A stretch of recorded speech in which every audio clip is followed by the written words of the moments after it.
peace and justice for all. I'd like to welcome all of you to this special Board of Education meeting to discuss our 2016-17 budget.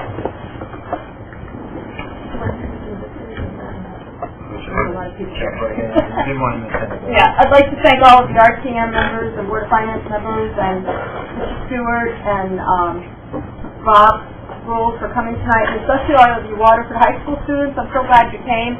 It's a good educational experience for you to see how the budget works and how it affects you. At the beginning of our meeting, we don't have public comment like we normally do during our regular board meetings, but when we come to a section in our budget that you'd like to say, get up and have a comment about, please feel free to do so. Just raise your hand, okay? If you want to come inside.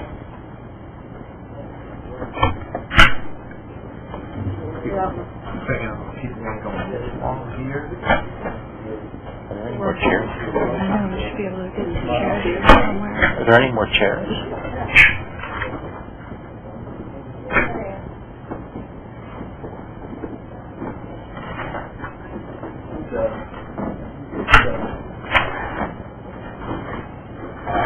Okay, we're going to start the meeting now.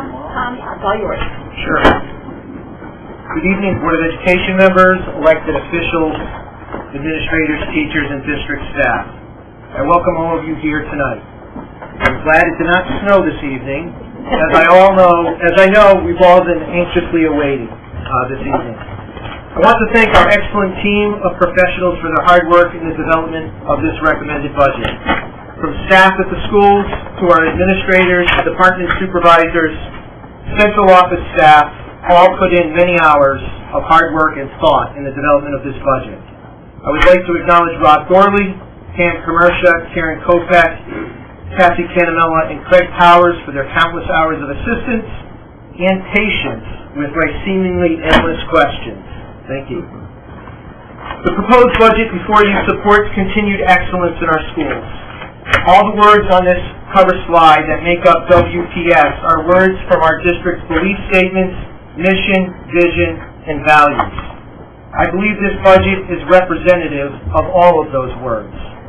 My goal tonight on behalf of our team is to not only show you the numbers and the methodology behind the numbers, but to also convey a picture of the great work being done in our schools by our students and our staff. In essence, I want to share with you how the money we are allocated each year is being spent. While this budget has some challenging aspects to it, it is a budget that will allow us to continue to progress as a district. This is a budget that will allow us to sustain our success. That success is defined in multitudes of ways. Lastly, this recommended budget is mindful of the economy and Waterford's financial status. Over the last 4 to 5 months I've been here, one thing I've heard and observed with perfect clarity is the strong sense of pride we all have in our school district. There is a long history of excellence here that we will continue to build upon. I am proud of our students. We all are. We have wonderful students who work hard each and every day. They are great thinkers, readers, scientists, mathematicians, and musicians. Our students are engaged in learning and strive to do their best. They are civic-minded and technologically advanced. I have been impressed since day one with our students. Let me share a quick example.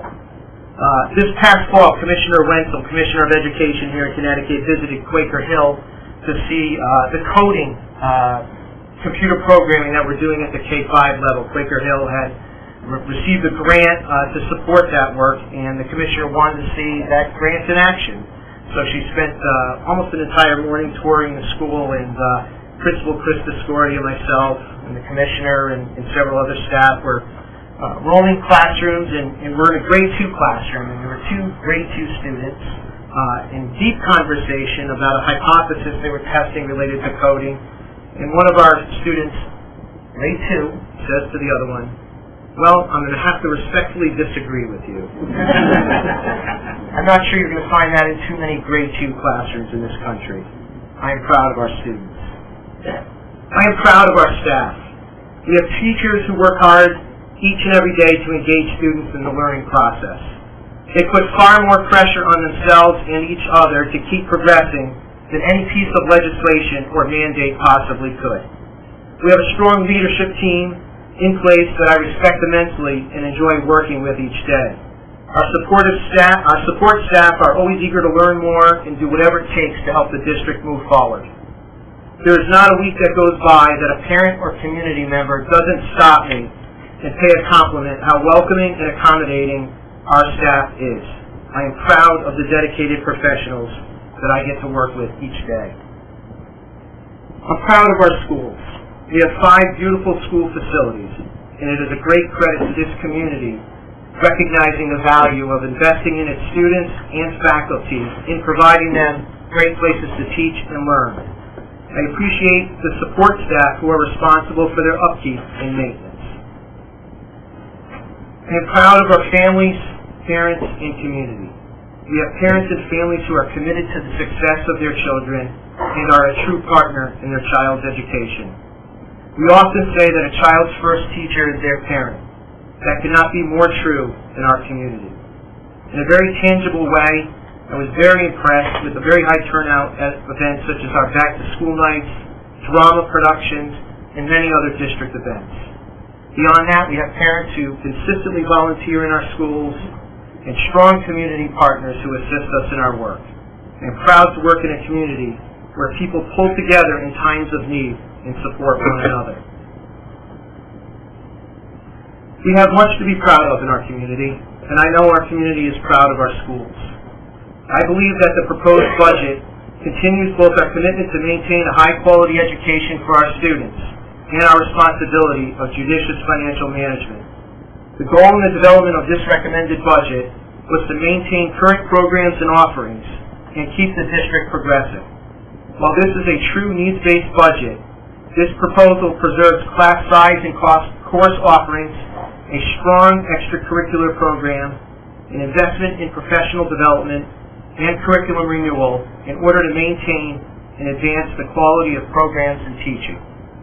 With this said, it is a budget that responsibly recognizes the current financial climate.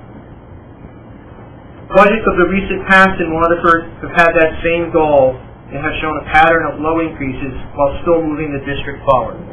This table of surrounding districts and DIRG counterparts show the last 3 years of budget increases in Waterford are some of the lowest in the region and around the state.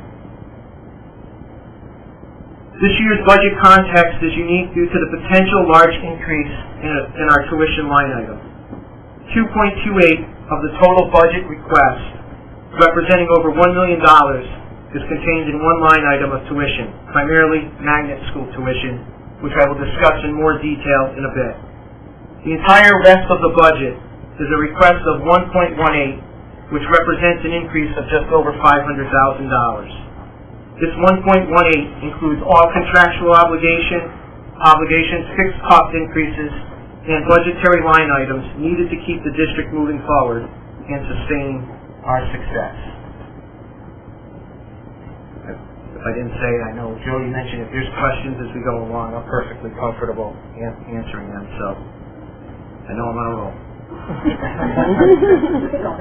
Where our money is spent. You can see we are a people organization, and our people do a wonderful job.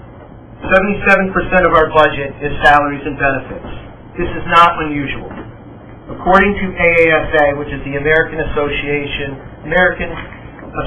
of School Superintendents, the national average for school districts across the country is between 80 to 85%. Another 15% of our budget is contained in things such as tuition, heat and utilities, and transportation, all fixed costs. The remaining 8% of other are all other items in this budget, some of which are fixed costs and others are to address district needs.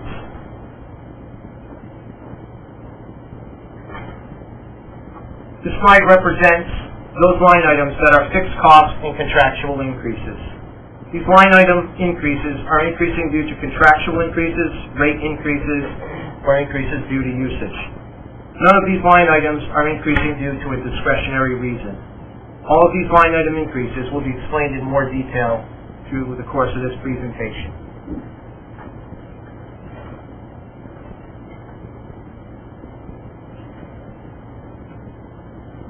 Budget needs. These are requests that total $123,615. These items address the instructional and operational needs of the district. Some of these requests reflect increases based on spending trend data. The remaining accounts reflect modest increases which support district goals and priorities. All of these line items will be explained in more detail in the coming slides.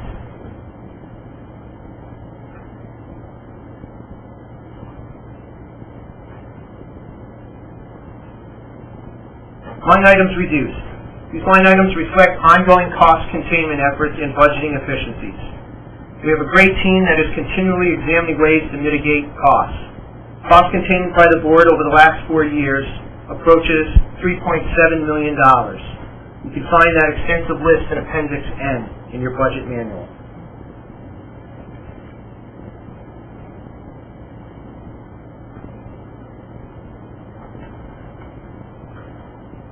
Where we can level fund line items, we do.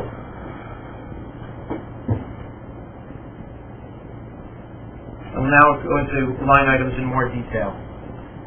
So for these, next we're going to go section by section. So this, if you have a budget book, is really pages 7 through 16 that the superintendent's going to talk about.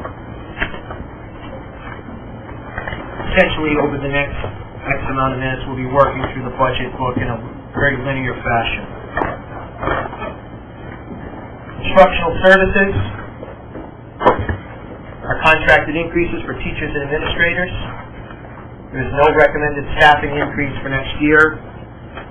Same staff that we have this year, certified staff this year, is the same certified staff that we're recommending for next year. So if there are any questions within those pages, Certainly be taking questions and comments at the end. Just, I did notice that there was no increase to the staff, but was there any movement around in the position? We reassigned the staff to different positions where we believe they'll be more effective. And do we have that? I didn't. Will you be able to show us that after? Okay. Sure. Thank you. Support services. this will be pages 17 through 23. Sorry, 7 through 16. 7 through 16. This line item represents staff such as our custodians and maintenance, paraprofessionals, food services, clerical. This line item increase represents contracted increases for all support staff, and the recommendation is the addition of a half-time clerical person to support building and grounds and IT departments. Used to be a dedicated clerical help for those departments. IT clerical help was eliminated in 2009. Building and grounds clerical was eliminated in 2013. There is clerical support for those departments here at central office. And we think a key component of those departments to keep moving forward and meet the increasing demands is the addition of a half-time secretary for those departments. No, I agree with that, especially because building and grounds is across the street now. It's not here in central office like it used to be. And I know that building and grounds not only takes care of our schools but also the town, so I think with someone there to coordinate all of the work that they have to do would help a lot. On page 10, in my eyes, after those are big numbers, minor sales profit. Teachers' friendship school, $91,000.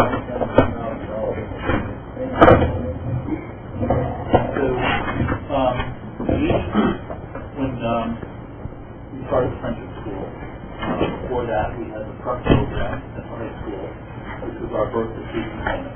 And when we combined to create the friendship school between the city of New London and the town of Waterford, with Learn being the fiscal agent, we had to basically say to some of our Waterford teachers, you're going to be teaching at the friendship school. And so we had, I believe it was close to a half dozen teachers who had to start the friendship school, and with the understanding that when they retire, those would become Learn positions. So learned for the past 11 years, we've had some teachers that follow the Board of Teachers contract, some teachers that follow the London Board of Education contract, and some that follow the Learn contract to make this collaborative. And so currently we have one teacher, one public school teacher, who will be continuing with the friendship school.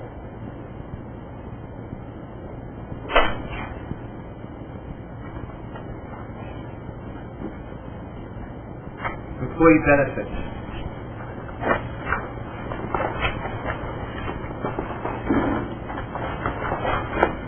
Health insurance will increase slightly based on claims experience.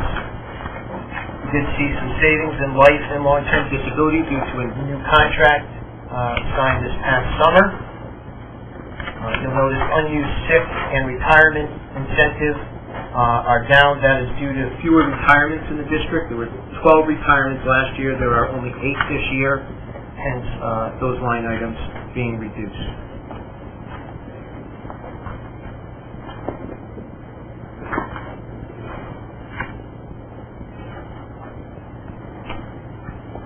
Correct, this is page just So this is above. pages 24 through 27 in your budget.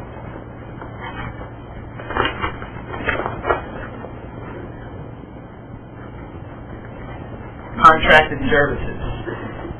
Pages 28 to 30. Contract services to outside entities such as a teacher of the blind. Adult education, we contract with the City of New London. Obviously our VNA contracts for the nurses in our buildings. And educational evaluations with outside providers. The increase in professional development reflects money set aside for strategic planning. Waterford Board of Ed has had a long history of having a bona fide strategic plan. It's been a few years since that work has been done. We'll be renewing our commitment to that process, and we'll see some additional monies for teacher leadership development. Our district has invested in such position as instructional coaches, department chairs, curriculum leaders, and other teacher leaders, and we feel it's important that we continue to build their capacity. Tom? Sure. On professional development, the way I look at it is the largest part of our budget, as you said, is 77% of salaries. And to keep our staff up to date and at the top of the line in terms of knowing what's going on, I think we underspend. I think we're being pound foolish and penny wise. I think, or I would encourage you to look at maybe increasing that amount. Because I think every dollar spent on professional development is well worth it. Because there's so much else invested in the budget in terms of salaries.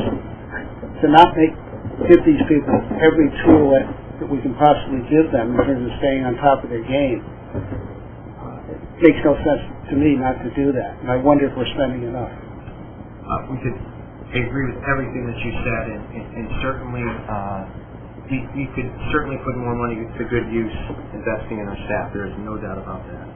Thank you. 2 points.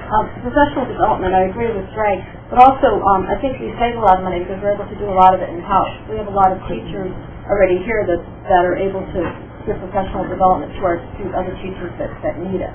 So I think we save money there because we have such an experienced staff. But I agree. I think there are other programs that we might be able to send our teachers to that would be better. As far as legal services go, do we ever put that out to bid, or do we just stay with the words that we have? Because it's a substantial amount of money. We used to use Sullivan & Schoen, and so the board went out to bid with vendors 10 years ago, maybe. I could be off by a year or two. And so that's something the board should do, but right now, Shipman and Goodwin, we're currently very happy with their service as far as special ed and other legal matters, but that's the board. I was just wondering, because it is, I mean, it keeps going up every year, you know, that amount, the amount for the services. Bump up this year is of our 6 union. Right. That was in the budget, you mentioned that. We're going to have serious negotiations. It might be something we want to think about. If I may, last year, we $158,000, and you only budgeted $160,000. I mean, why do you think it's going to be a lot less this year versus the other? I mean, to me, you're saying it's a 21% increase, but it's almost a decrease if you look at 2014-15. So in 2014-15, Mr. Lynch, we had teacher negotiations and administrative negotiations. So with the timeline for certified bargaining, of mandatory collective bargaining, we have with a limited timeline, a lot of energy that goes in to make those contract ratifications happen. With the non-certified, the timeline can be more prolonged because they're not mandatory as far as timelines. And so, this year we have 1 non-certified, and next year we'll have 3 non-certified unions. So that's why you'll see a bump up for next year compared to this year. So I also think the administrators are doing a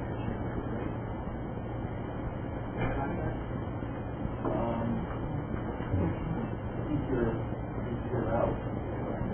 When you start in June, You're out. school year? Another school year out, another budget year out. Okay.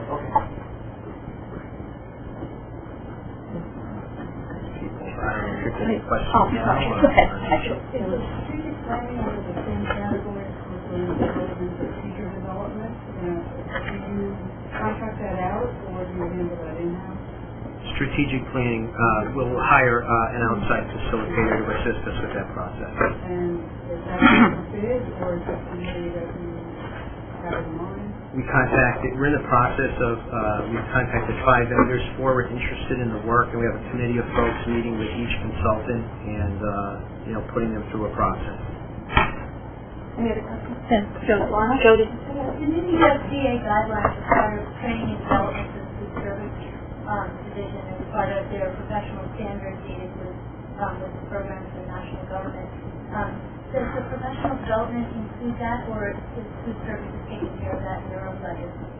So, generally speaking, food service is self-funded budget, and so they generally use the reserves which they have to do that PD. If there's a need for some reason to augment that, then the director of food services could talk about that. Yeah, I just wanted to go back for a minute, and hopefully when we go through the budget tonight, the board will have opportunity to go back in if we went over some of the areas rather quickly, that we still have an opportunity to go back to allow the public their opportunity to say something, but we should be able to go back if we have additional comments. But I would like to just echo somewhat what my colleague, Mr. Benoit, said, that I think if we look back that, and we've had this discussion over the years, that we want to be sure that professional development has the adequate funding. I know that there's more and more demands being placed on our teachers, and so just to take a look. I know you've said in the past that we were able to accomplish within the limited funding because we did a lot with the regional, and we tried to, maximize those resources. But if you look back at the 60 couple of years back, we're very lean there. So whatever, I agree with Greg, it's worth at least giving it a good look to be sure that we're adequately funding that area. So thank you. Anybody else in the audience? Transportation. Start on page 31. Continue to work hard to develop in-district special education programs in an effort to reduce outplacements. That will result in fewer long-distance outplacements at this time. We continue to use the vans that we invested in a year or two ago. That continues to be a positive experience for us, and we continue to maximize their use. We will also see lower fuel costs for buses, vans, and maintenance vehicles due to favorable rates, fuel that we're all appreciating.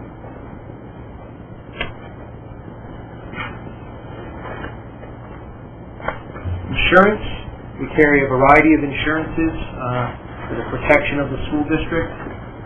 These reflect contractual increases or favorable reevaluations by the carrier.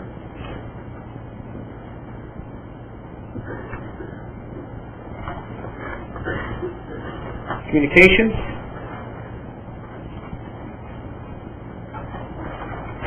The installation of a fiber network in the district has allowed us to eliminate some landlines over recent years. We continue to increase electronic communications and rely less and less on paper forms of communication.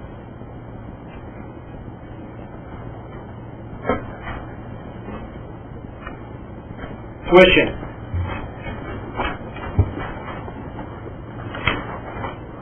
Pages 37 to 46. These line items represent the tuition we pay to public and private special education programs, state agency placements at the Waterford Country School, and Waterford students who attend magnet schools. Most of these placements go up each year on an incremental basis. As I mentioned earlier this evening, tuition is projected to be the major driver in this year's budget. Due to a variety of factors, which I will explain in a moment, we are projecting a significant increase in specifically the Friendship School tuition line. You'll notice in this line there is something called excess cost reimbursement. That is a tuition offset by the state of Connecticut that each district receives. If it was not for that state reimbursement, this line item would be significantly larger. Little information about the Friendship School and why it will be a major budget driver. This current fiscal year we're in right now, the 15-16 school year, the district share, or what the district of Waterford is paying for tuition this year is $102,700. That is somewhat misleading in that the district is also using $250,000 in state funds to offset that line item. So if you combine those two, it's a $352,700,000 line item. But because the district of Waterford and New London is using some state monies for offset, the district's commitment this year is rather low, of $102,700. The projected fiscal year 17 tuition line item, the district share, what Waterford district is projected to be responsible for to fully fund the Friendship School is $1,041,302. Waterford, New London, and Learn have been meeting for the last 4 months on this very issue.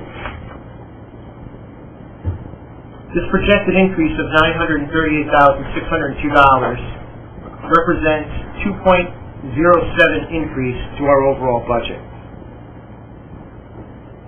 I know many of you are asking, how did we get here? The factors leading to the Friendship School increase is we're seeing a decrease in pre-K funding. That is a state revenue stream. And the next slide is going to go into what the revenue streams for the school are. I don't think it's any mystery that the state budget is in tough shape right now, both this current year as well as projected to be potentially a more significant situation next year. The district's use of state funding for the district share of our tuition for fiscal year 13 and 14 has now been expended. So for the last 3 years, Waterford and New London have been offsetting their tuition liability by $250,000 a year for the last 3 years by using state funding from fiscal years 13 and 14. That money has run out. Another factor, we had the Executive Director of Learn here in December, Dr. Eileen Howley. She's been there just about 3 years now. We have a new Chief Financial Officer, The school has been operating at a deficit since at least 2013, when Dr. Howley took over Learn. There's increased costs for educating students with autism and other significant needs.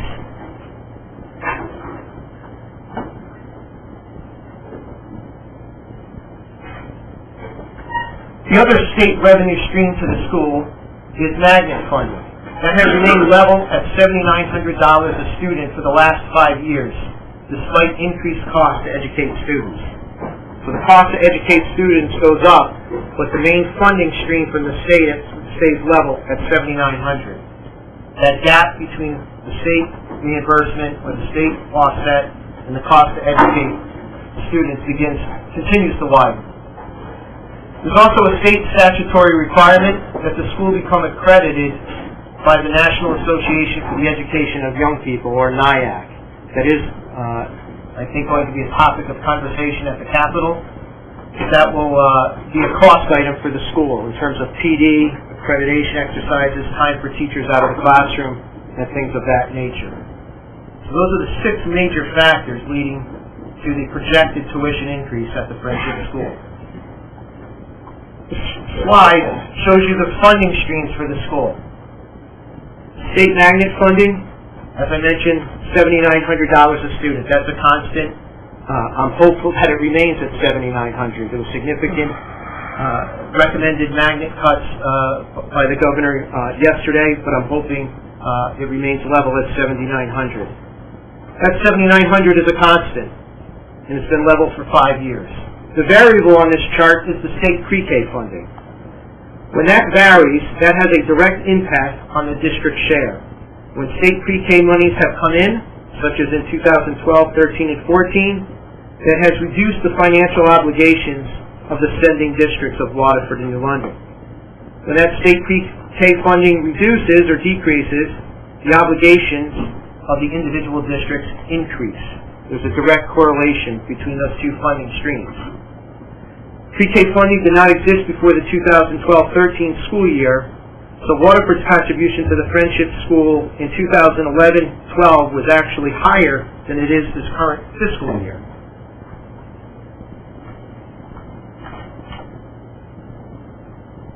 Items for consideration and why this is somewhat still of a moving target.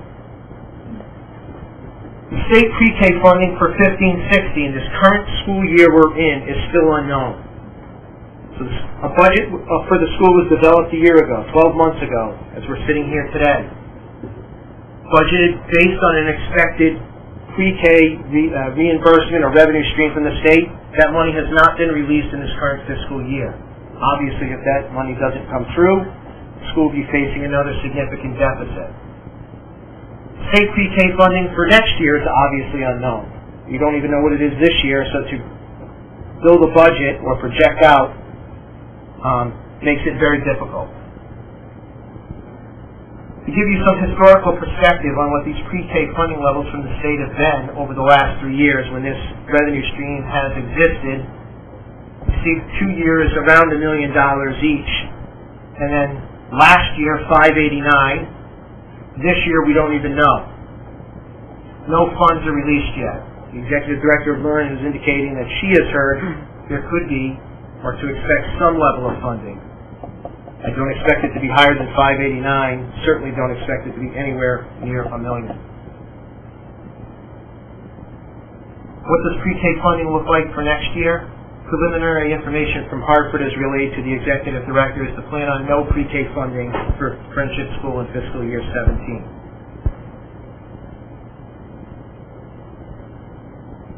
Another unknown, obviously, is the status of the fiscal year 17 state budget.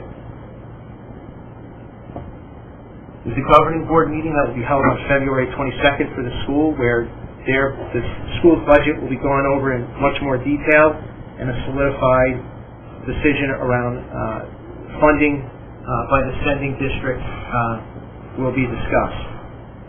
This budget represents honoring our commitment in fully funding the Friendship School. Obviously, our team will continue to work on this issue. We continue to engage our local state legislators on the issue. The governing board, as I mentioned, will convene on February 22nd to examine and discuss the school's budget. The three parties, Waterford, New London, and Learn, need to reach consensus on a long-term funding strategy that ensures the operation of the school is sustainable. This proposed budget fully funds the Friendship School based on the information we have today. This proposed budget funds the TFS based on the per-pupil cost to operate the school. This has been the approach discussed amongst the parties over the last 4 months. We will certainly keep the board and community informed and make budgetary adjustments if more information becomes available. Do we have input as to what their budget is? Their per pupil cost and things like that? Or do they just set it themselves? Learn? So there's a governing board of the school that's made up of the superintendent from each district and 3 Board of Education members from each district. They are responsible, and representatives from Learn obviously are on the governing board, and that body is responsible for the operation and so they determine what the budget will be, what the price per student is? Not necessarily. I mean, Learn was hired as the fiscal agent of the school, the management organization of the school. The budget is an open process. The executive director of Learn has been very transparent with the budget. Right. So the governing board have a very, has every opportunity to scrutinize that budget and ask questions and ask Learn to justify expenditures. So it's the governing board that justifies the expenditures that they make, but nobody. And further, just to add to what Gerard said, the governing board has input on the staffing. So as Mr. Gerard said, in our budget, it's normally about 77 our budget, but around 80% of the budget is equal. With a preschool kindergarten environment, it's even more people heavy. Right. But when the Friendship School started, there was para in every classroom. That has changed. There wasn't, the autism program that had a lot of some more needs for special needs children, even though the program design was always to have about 1/3 of the population be of the special ed label. But the governing board does have some input on that staffing as well, which really then drives the budget. So those costs really then represent the pupil cost that you're talking about. And I guess, and also, has their total budget been increasing by 2% a year, 5% a year, 10% a year, staying steady? I would say it's in line with typical, increases that most districts face. Learn informed Waterford and New London to plan on a 3% cost escalation from this year to next year. Their projected increases at 3%. Marcia, just to comment a little bit more that the Friendship School has not had they've been pretty flat funded over the years, and they've had to do with, as we pointed out, with more cases and less money, less resources. And if I may comment, I have to be a little bit careful because I'm directly involved with this issue right now, but the Southeastern delegation is very aware. I've talked about putting some legislation forward to at least extend the NIAC accreditation for all schools, not only for the Friendship School, but going out statewide, that there could be some leeway in a year requirement that could help a little bit with deferring some of the costs. But this has not happened overnight, as you can see from Tom's depiction here, but this is an issue that is going to be ongoing. The last piece I can tell you on the new state budget, it will be an entirely new process, even for the Appropriations Committee, as well as the entire way the budget is processed now. So it's a learning curve for not only you, the public, but also for the legislators going forward. So how we will work with each one of these areas of the budget will still be in the months ahead. We'll have public hearings on it and move in that direction. So it's going to be a little bit different than in the past, we think. So I'll keep everyone informed. But to give a little bit of a sense of hope, I'm hoping that the NIAC accreditation, at least that's one area that we could extend out that will help, and we're going to continue to argue for, I believe that the Friendship School, and this is just my opinion, I'm not speaking for anyone, I'm just speaking as a member here on the Board of Education, that the Friendship School is a unique school in the entire state of Connecticut, being the first only urban suburban magnet school. Whether that translates to any other additional attention, I can't say, but it is a unique school with special ed, doing a lot of good work with the special ed students, so I'm hoping that we can rectify the situation so that there's good rapport between both communities. We have the superintendents engaged to learn, your legislators, so I know Thomas said we have to stay tuned, but hopefully we'll have something good to report. I just think it's pretty sad, though, during election time, you know, our governor said how important pre-K education is, and now all of a sudden we don't even fund it. Greg, do you want to say something? I've been incubating some thoughts. Uh-oh. Not at all. First thing is, the pre-K program, that's not something that is available to all our pre-K. It's a lottery. It's a lottery. Yeah. So it's not something that we offer to every potential student in Waterford. And that goes to equality. If I could just quickly comment on that point. Sure. We have, right now, every student that in Waterford that wants to go to that school is able to go to that school. We've not filled even our maximum number of seats. But if we had more than the seats we were allotted, it would be a lottery, and the potential does exist for students not to be able to go. But it would probably incubate a little further that not all our pre-K students go to that school. Correct. Then I think about duplication of services. We have an elementary kindergarten program in existence right now. So we're duplicating the system. And it looks to me like we're duplicating that education at a far greater cost than we provide to our kindergarten students in our existing 3 buildings. What I don't know, for example, you talked about the special education program there. To what extent, if we didn't have the Friendship School, we would still have that cost? That's a factor to consider. And then we also have a contractual commitment to the state. So if we didn't fulfill that obligation, there might be a financial impact on the district. And I'd like to know what that might be and how strong a possibility that is. Because each year that we go down this road and spending this amount of money on the Friendship School, for what I see is there's some inequality there in doing it, and there's some duplication of services. If it's the wrong direction to go for us, it's not going to be sustainable, and I think that was one of your comments. Maybe we're better off to make that decision sooner rather than later. Those are just thoughts I've been thinking about. When it first opened, though, the Friendship School had full-day kindergarten. We didn't within the district, and now we do. So I think that's where there's a difference now. But Amanda? I'm speaking from like the New London perspective. If you look at their long-range plan, their plan is for a pre-K to 3 for all of their New London, for anyone really. It's going to be a magnet. So how long is the calculated, I know you mentioned that you're looking at a long term, are you talking 3 years, 5 years? Because it's no secret if you go to New London's website, you can press the YouTube video and see their whole projected outcomes of what they plan on doing.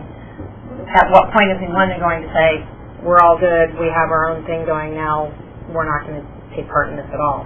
That's my concern for trying to keep, I know for right now, it looks good for the first maybe 3 years past right now, but I'm just concerned about further down the road, what that will really actually look like dollars and cents wise. Any board members? Someone from the audience. I was just curious with it, and especially since pre-K is being eliminated, but also completed the funding. From what I've heard, are you looking into other revenue sources, such as perhaps, cooperation and tuition from the families that meet that threshold? Has that been explored? Because this isn't going to get any better. So the decisions such as that would be the responsibility of the governing board. So we're not the only entity that's part of that governing board, but I can't say if that would be a topic of discussion on February 22nd or not, but that would be not solely a Waterford Board of Ed decision as much as it would be a governing board of the school decision. Which is part of that. Right, we're on that. So I think in their financial situation, they're going to have to do something like that, and they're going to be looking at charging our families and so forth. So it looks inevitable to me. Just a couple of comments. We've preliminarily costed out what it would be to bring kindergarten back in. We can present that next Thursday at the workshop in a coherent fashion.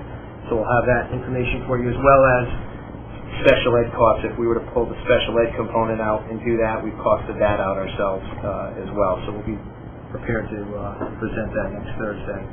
On the obligation to the school, as far as what binds us to the school, there's an agreement that was signed in 2000 that Waterford and New London agreed that either party would give one fiscal year's notice before they would pull out of the school.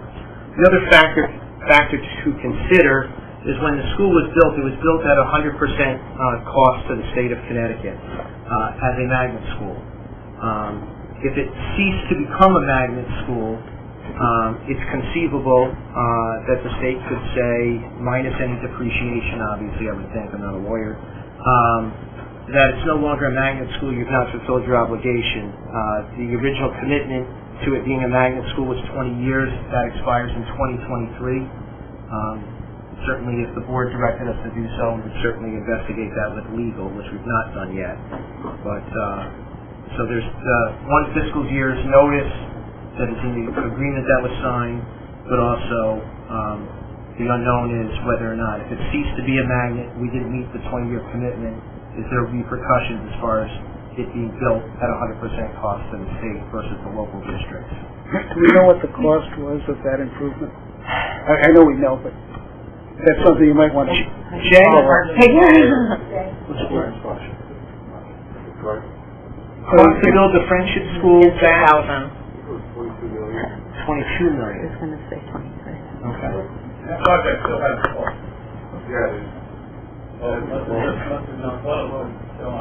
No, we closed that because we had the meeting to the state quite a while ago. We had some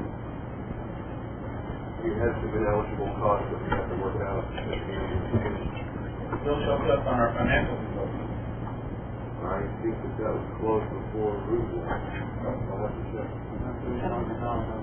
Also, so you know, too, at one of our governing board meetings, we also were talking about the possibility of inviting other towns to send pre-K students to the Friendship School. So we're really trying to work something out. It is a beautiful school, a beautiful facility, and it really does help the children.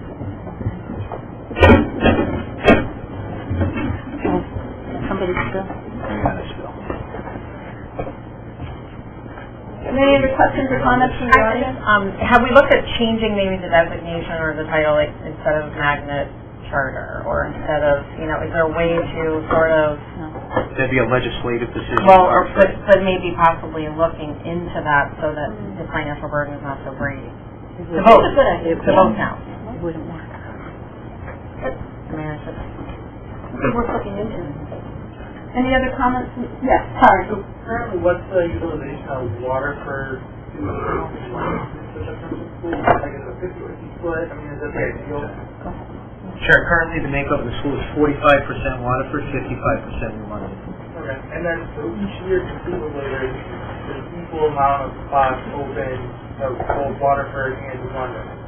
So if we go and branch out, they won't branch out to other towns, then the Waterford population would get cut down on the number of spots open in that.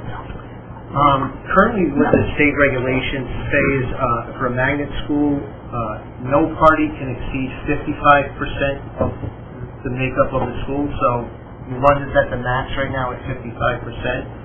So if more students were added, we're currently at 45%, so if more students were added to the school, again, this would be a governing board decision, I would think the seats would come out of New London versus Waterford.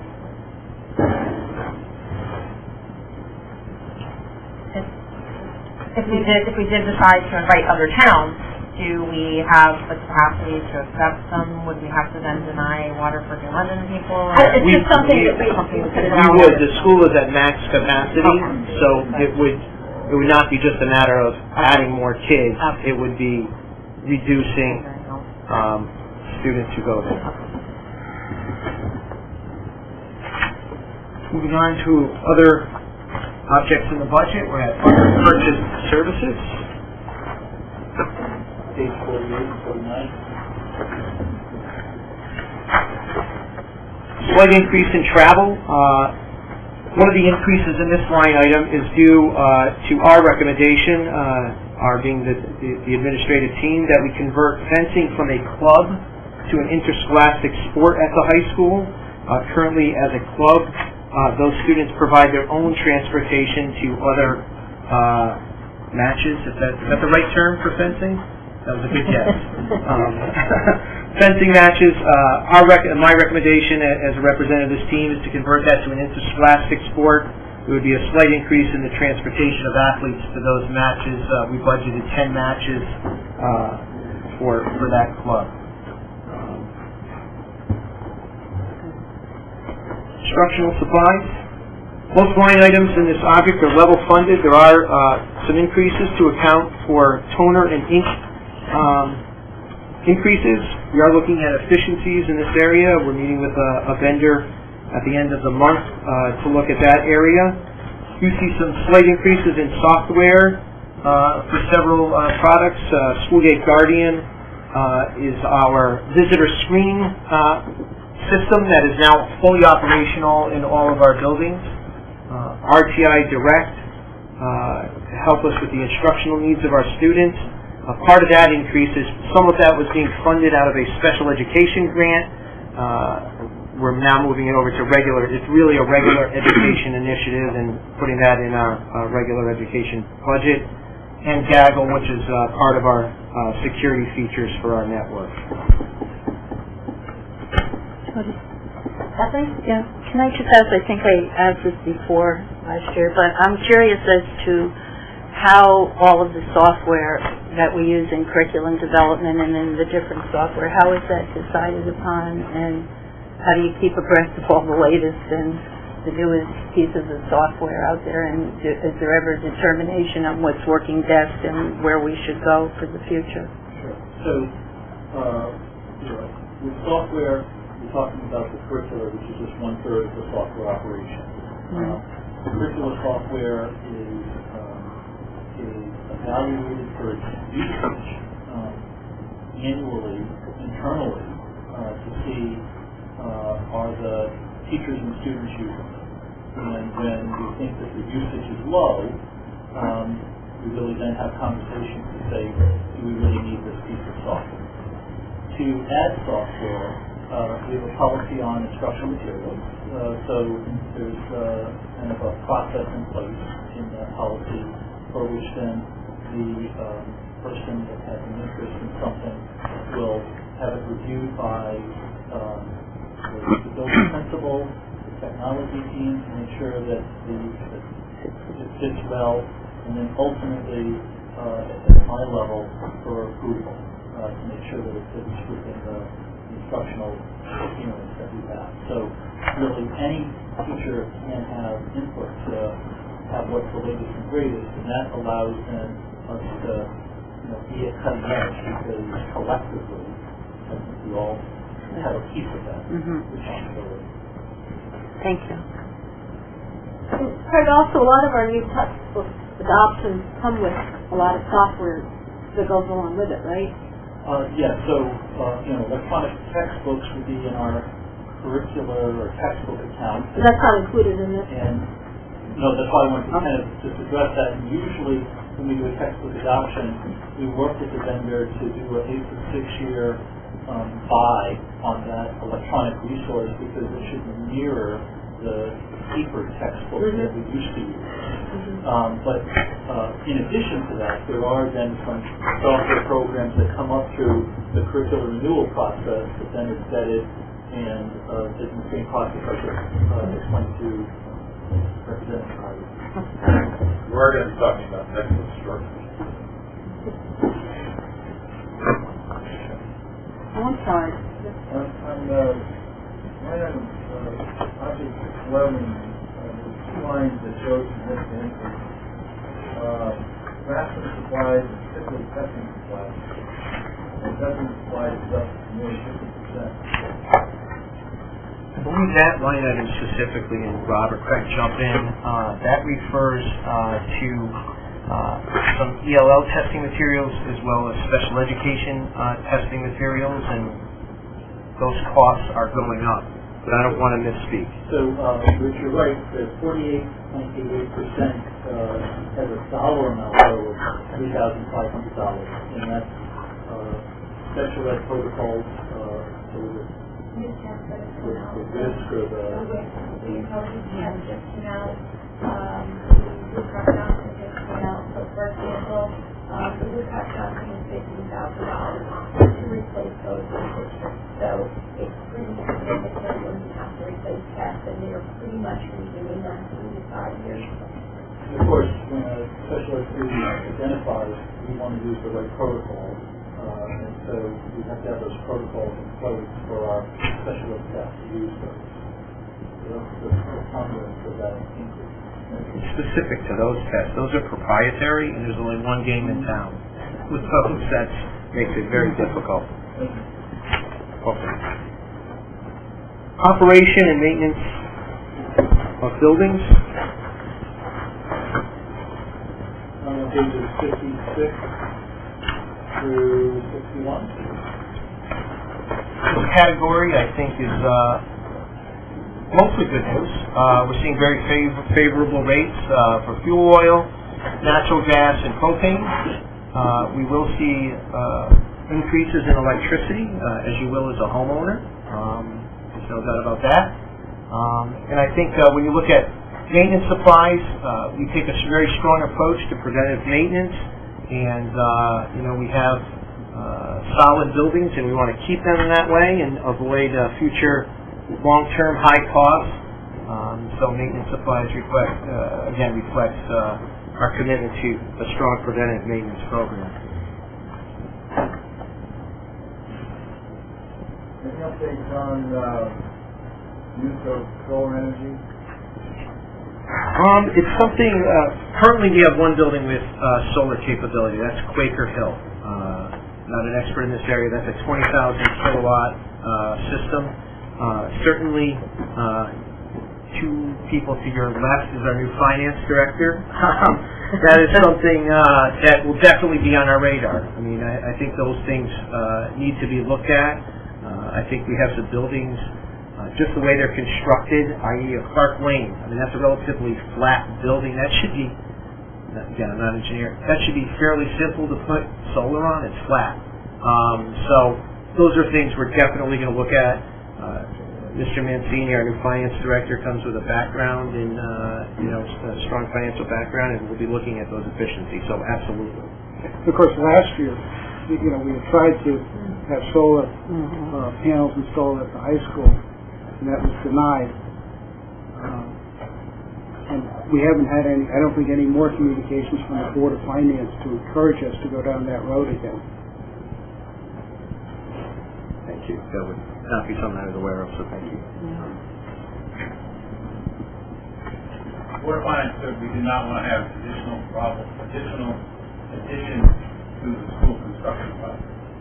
That's the project closed. If you wanted to put solar in, then come back. Thank you, Bill. Okay, results. Textbooks, library books, other materials. Textbooks are reflective of the curriculum renewal cycle. We will move forward with curriculum renewal next year in areas such as business and finance, technology education, and other areas. We will see some upticks in copyright costs for shows. We obviously have a very strong drama program in our district. We do many events, and we do see escalating costs to make sure that we follow copyright laws. As I say, I'm too young to retire, so we're going to follow the law. That would, be important. And again, another increase is reflective of our recommendation that fencing be converted to an interscholastic sport, thus some increased costs for supplies to support that program. Yes.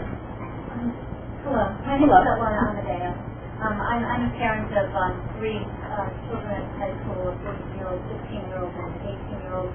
And my son here and some of the other kids that you see in blue are here from the fencing program to thank you for the consideration of looking at this as a varsity sport.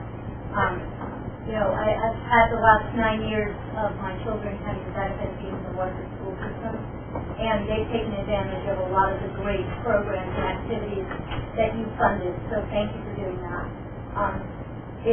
If we look at fencing as a varsity sport, when I look at Sam as a kid, no sport ever really worked for him.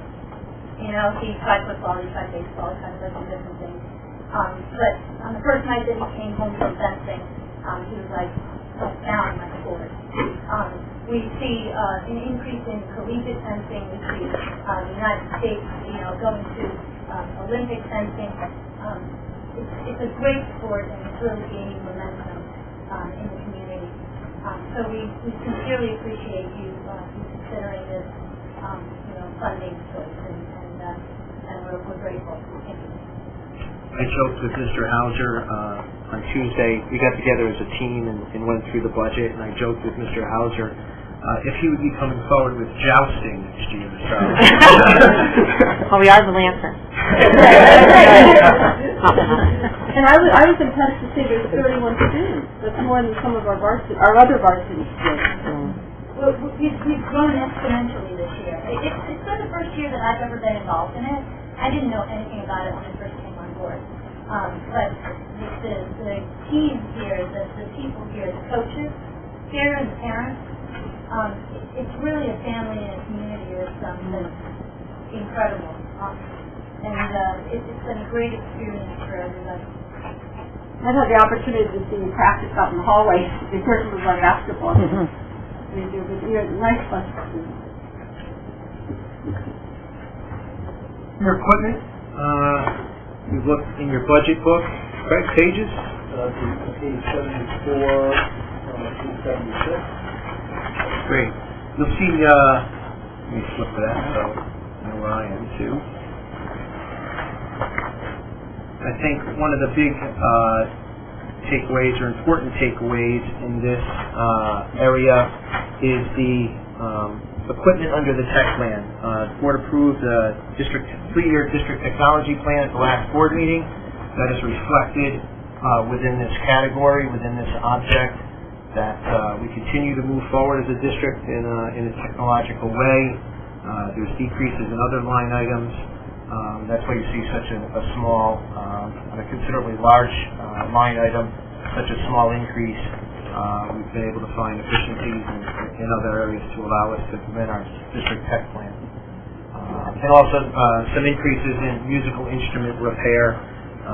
Instruments are expensive. We would love to support our music programs even more, so we're going to invest some money, at least recommend we invest some money in instrument repair. Instruments are expensive. To see a youngster in elementary school playing cello, it's impressive. You should try to see it sometime. That's bigger than there.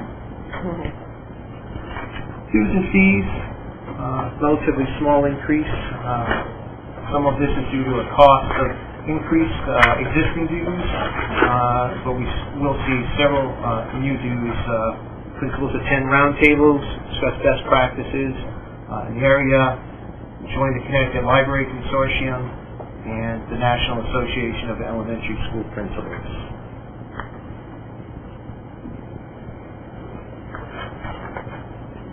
think it's important that we do have an ambitious and motivated staff, both teachers and administrators, who go out and chase grants. This current school year, we're currently using 10 different grant sources, dollars that exceed over $110,000 this year. I think that's a credit to the district. There's not, I don't want to say a week that goes by, there's certainly not a month that goes by that somebody isn't calling up saying, is it all right if we pursue this? Absolutely.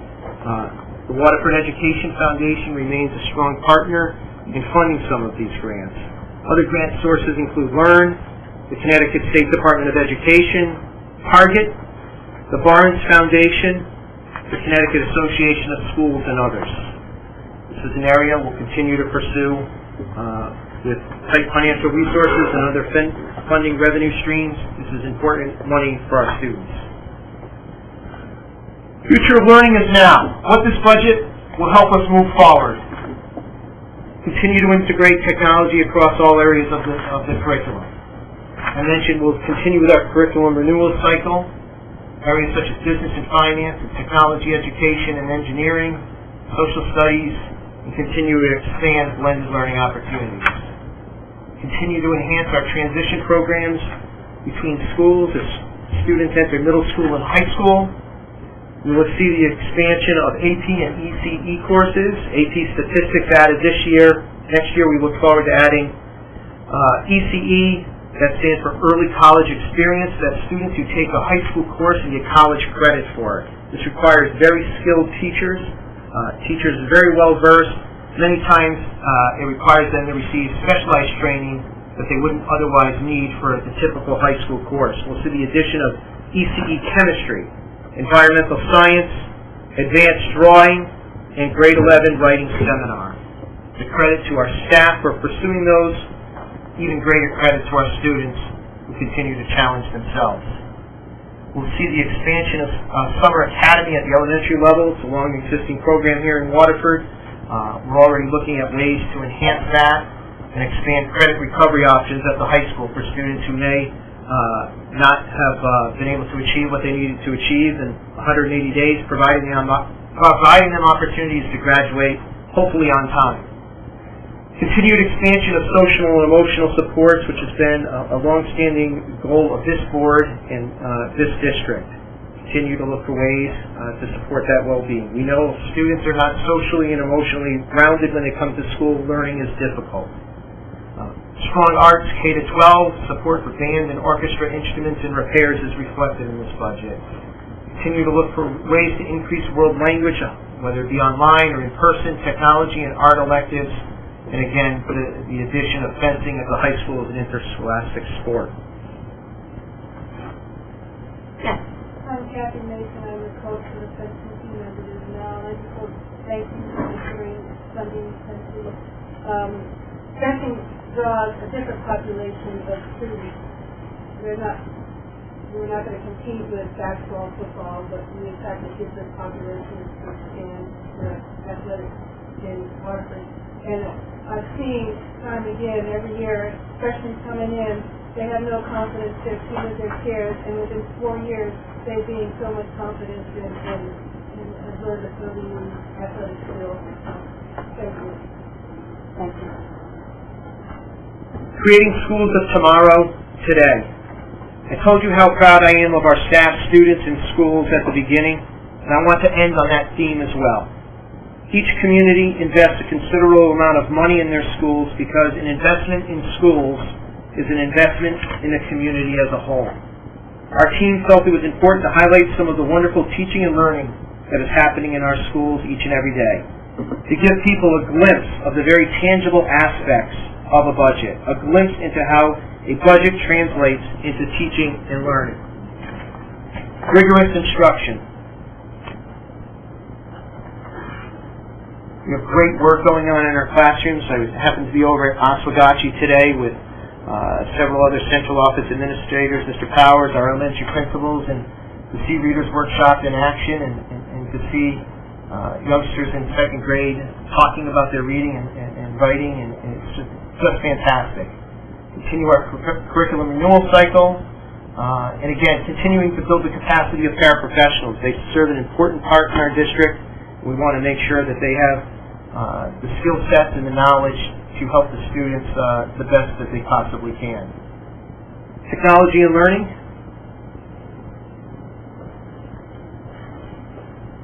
Commissioner remarked when she was here in the fall that Quaker Hill is in our district has embraced coding at the elementary level and is really a model for the rest of the state. You see the launching of computer science at the high school next year through the Tech Ed department. Coding and 3D printing going on at Clark Lane Middle School, a blossoming relationship with the Coast Guard Academy, who has far more expensive and superior 3D equipment than we could possibly afford. But, building bridges with the Coast Guard and our middle schoolers working with their equipment, just a fantastic relationship. Bring note to our BYOD policy that stands for Bring Your Own Device. Some districts have shied away from this. This board and district had the courage to say, you know what, it's okay for a student to bring a device to school. And our students, for the most part, use them responsibly. And I mentioned earlier the 3-year district technology plan. Fostering creativity and innovation. We're launching some invention convention work at the elementary level. Students participating in a nationwide program where they'll have the opportunity to exercise pre-engineering skills to invent. Artist in residence programs. We have a new elective program at the middle school. You heard Principal Sachs talk earlier this year and presented a board meeting about that and looking to expand that next year. Doing things at the middle school through that elective, such as 3D printing, unified activities, personal finance and coding. Fantastic work. Educating the whole child.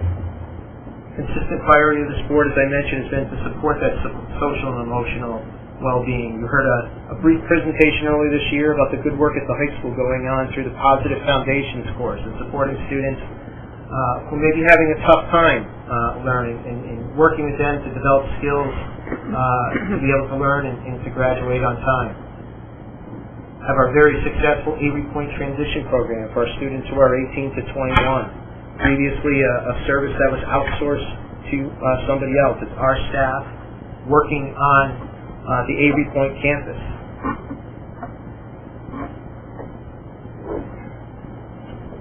After-school opportunities. Heard earlier this year about the ECC Summit. ECC schools getting together in non-athletic endeavors, collaborating, doing things such as around Veterans Day, honoring our veterans. I haven't mentioned fencing. Gardening at all levels going on. A lot of research out there about the benefits of students, not only from learning the science behind that, but also the therapeutic benefits of gardening. 25 varsity sports at our high school. We know that sometimes that after school time that's unstructured, sometimes parents aren't always home. We know how important it is to engage those students during that time. Learning from each other. We know we have tremendous assets in this district, whether it be staff or students. They're learning from each other. Somebody mentioned that earlier in the presentation. On the left, you see some ways in which our staff are learning from each other. On the right, you see some ways in which students are learning from each other. High schoolers going to the middle school, tutoring and mentoring. Advisory programs. Peer tutoring center at the high school. Students teaching students. Content. Parent engagement. I talked about how proud I am of our parents and families. Parent engagement takes many forms. It's not always that presence in the building. Parent engagement is helping your child with their homework. We know we have parent engagement across this district.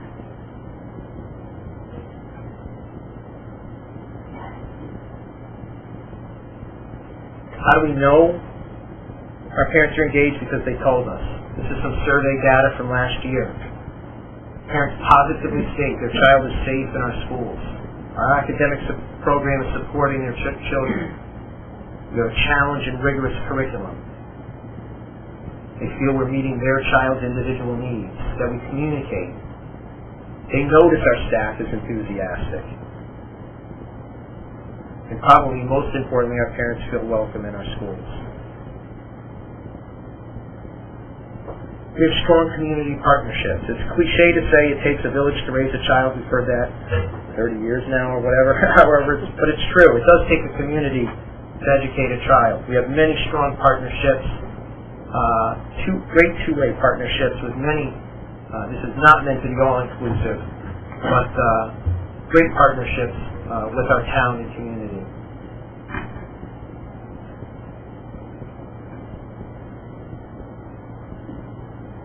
We have efficient and effective infrastructure, things such as geothermal heating in 4 out of our 5 buildings, solar energy, energy-efficient lighting efforts continue. We're in the middle of a retro commissioning project at Clark Lane Middle School. That's a process that happens about every 10 years to say the efficient things that we put in 10 years ago, are they still efficient today? Clark Lane's in the middle of that process. We look forward to reporting out at that at a future meeting. Whenever I'm talking with Jay Miner, our Director of Building and Grounds, about these topics, I said, put it into English I'm going to understand. It's highly technical stuff many times. On the technology side, far ahead of most districts out there with a virtual desktop environment that allows us to use computers that would otherwise be discarded and outdated for lack of memory or lack of power or speed. But because we're in a virtual environment, we're able to repurpose machines that we would throw out at the 6-year mark and use because of the way the network is set up. Again, Ed Crane, Director of Technology, could probably explain it in more technical ways than I can, but it's great. We have a comprehensive wireless network through all of our schools. That work will continue this summer. And again, we constantly look at emerging technologies. To wrap up. State and federal mandates that number in the hundreds continue to come our way. Our staff puts their chin up each and every day for the benefit of our students. We continue to explore regionalism and regional collaboration efforts. I believe this proposed budget sustains our school's excellence while also reflecting prudent financial management. This financial plan will allow us to continue innovation in the Waterford Public Schools.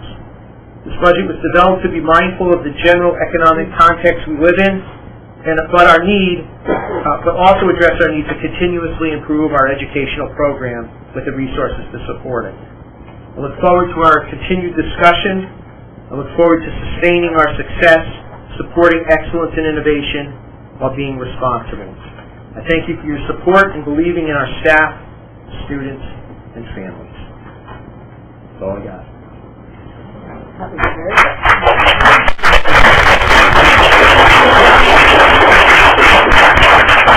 Do any board members have any more questions? No, thank you. Just on Tom Flatt's comment, looking, and I think there's an openness and a willingness to look, and as we've gone around in the district looking, speaking with the superintendents and with boards of ed, that there's a willingness, perhaps, I don't want to guarantee it, but to look at all the unfunded mandates that are imposed upon boards of education. And I know, Craig, you keep up with every aspect through policy all the time, but it might be worthy of us to come together to see what mandates are really maybe not as useful any longer, maybe outdated, and do they have some cost efficiencies related to them. And if we could get that, that would be very useful, I think, going forward.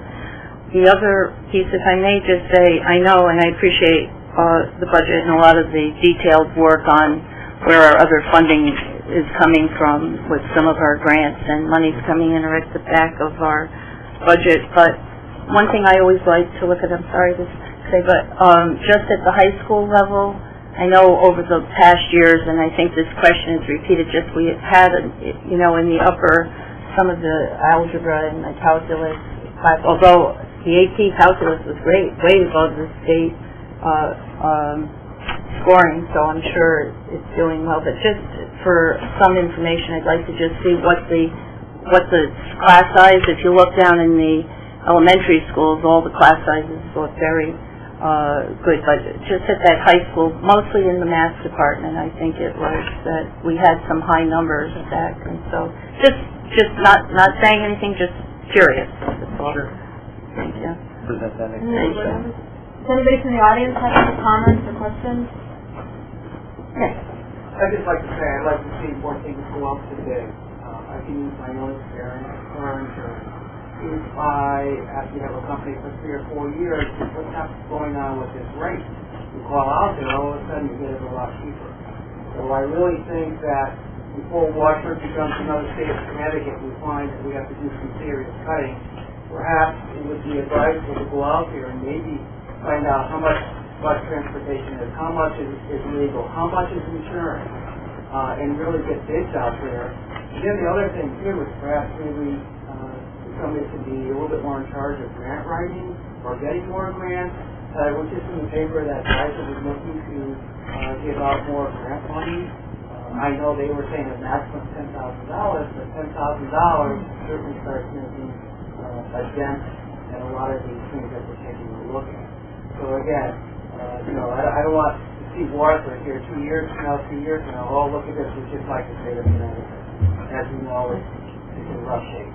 I would certainly like to keep the people in the town of Waterford before the taxes go so far out of whack that all of a sudden now people are leaving Waterford as well.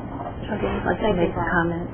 Yeah, I'd just like the audience and the public to know that this Board of Education has worked extremely hard over the years to be very creative, very innovative, looking at regional opportunities, every cost efficiency. I think we put our heads together and we just continuously trying to be creative to find some solutions so that we don't impact our program. So if you look at the budget increases over the last few years, we're the lowest, near the lowest in the state and in the region, while our test scores went up in our district. So I think it's something that we should be proud of our teachers, our community, our students, and the Board of Education working very well and cooperatively with the town to do the best for our community and most of all for our students. So I'm not taking exception with the remark, but I just want to point out that we are creative. We do look for cost efficiencies and plenty goes out to bid.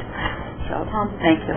Yeah, I think the comment about efficiencies is right on target. I was at a meeting, superintendent's area meeting at LEARN last week, and one of the things that LEARN is going to be doing is forming a director of finance roundtable group that's going to meet on a regular basis to say, hey, I was talking with the superintendent from Old Saybrook, and they have a relatively new turf field that they're putting in at their high school. Right. They have to buy some sort of $40,000 piece of equipment to maintain the rubberized surface and whatnot, and they use it twice a month. It's a $40,000 piece of equipment. That's a perfect example where 2 districts got together. Everybody could share. Okay, now it's going to be used 4 days a month. Just makes good sense. So LEARN has plans to put together a finance director's roundtable to meet on a regular basis and to say, what are you purchasing? Because we know the daily duties of the job get in the way of looking at those things sometimes. So haven't told Mr. Mancini yet, but you'll be a part of that. I know several years ago too, we tried to get together regionally. A few of us met with other area, some Board of Ed members and superintendents, and we tried to come up with some cost-saving initiatives, but kind of fell by the wayside. But I think that's, we should probably start that again, look into that again, to work regionally with our area boards of ed in our towns. We are engaged in some regional PD as well, which is great. As you all know, we have these 2 district days.